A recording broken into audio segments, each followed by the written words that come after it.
നമസ്കാരം. വിവാഹ പൊരുത്തത്തിൽ രാശി പൊരുത്തം ഇല്ലെങ്കിൽ എന്താണ്, വശ്യ പൊരുത്തം ഇല്ലെങ്കിൽ എന്താണ്, യോനി പൊരുത്തം ഇല്ലെങ്കിൽ എന്താണ്, ഇങ്ങനെ ഓരോ പൊരുത്തവും ഇല്ല എന്ന് പറയുമ്പോൾ അത് ഇല്ലെങ്കിൽ എന്താണ് അതിന്റെ ദോഷങ്ങൾ എന്നും അതിന് പരിഹാരം ഉണ്ടോ എന്ന് ചോദിക്കുന്നവരുണ്ട്. വിവാഹ പൊരുത്തത്തിൽ ഇപ്പൊ രാശി പൊരുത്തം ഇല്ലെങ്കിലുള്ള പരിഹാരം എന്താണെന്ന് നോക്കാം. രാശി പൊരുത്തം ഉള്ള വിവാഹമാണ് നടക്കുന്നതെങ്കിൽ സ്ത്രീയുടെയും പുരുഷന്റെയും വിവാഹം തമ്മിൽ ജാതകം തമ്മിൽ ചേർക്കുമ്പോൾ രാശി പൊരുത്തം ഉണ്ടെങ്കിൽ സന്താനങ്ങൾ അവരുടെ സന്താനങ്ങളുമായിട്ട് സുഖവും സമാധാനവും മനസമാധാനവും ഒക്കെ ആയിട്ട് ഏറെ കാലം സമാധാനത്തോടുകൂടി ജീവിക്കാൻ കഴിയുന്നു എന്നുള്ളതാണ്. രാശി പൊരുത്തം ഉണ്ടെങ്കിൽ, ജാതകത്തിൽ രാശി പൊരുത്തം ഉണ്ടെങ്കിൽ അത് ഉത്തമം അല്ല എന്ന് വിചാരിക്കുക, രാശി പൊരുത്തം അധമമാണ് എന്ന് വിചാരിക്കുക.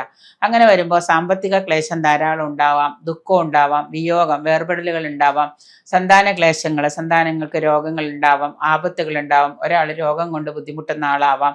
അപ്പോൾ നമ്മൾ അങ്ങനെയൊക്കെ വരുമ്പോൾ അങ്ങനെ ഇല്ല എന്ന് തോന്നിയാൽ ഇനി എന്താണ്, കഴിഞ്ഞു പോയവർക്ക് എന്താണ് ചെയ്യേണ്ടത്, അല്ലെങ്കിൽ എന്ത് പരിഹാരമാണ് നമ്മൾ ചെയ്യേണ്ടതെന്ന് വിചാരിച്ചു കഴിഞ്ഞാൽ ഉമാമഹേശ്വര ക്ഷേത്രത്തിൽ നമുക്ക് ഉടയാട സമർപ്പിക്കാം, ഉമാമഹേശ്വര പൂജ നടത്താം. ഭാര്യയുടെയും ഭർത്താവിൻ്റെയും ഏതെങ്കിലും ഒരു പക്കപ്പിറന്നാൾ ദിവസമോ അല്ലെങ്കിൽ വിവാഹം നടന്ന ദിവസമോ ഉമാമഹേശ്വര പൂജ നമുക്ക് ആ ദിവസം നടത്താം. വെഡിങ് ആനിവേഴ്സറിയുടെ ഒക്കെ ദിവസം നമുക്കൊരു കേക്ക് മുറിക്കലും കേക്ക് കട്ടിങ്ങിനോടൊപ്പം തന്നെ, ഇപ്പം അതാണല്ലോ പ്രധാനമായിട്ട് വിശേഷമായിട്ട് നടക്കുന്നത്, അതോടൊപ്പം തന്നെ നമുക്കൊരു ഉമാമഹേശ്വര പൂജ നടത്താം, ഉമാമഹേശ്വര ഉടയാട സമർപ്പിക്കാം.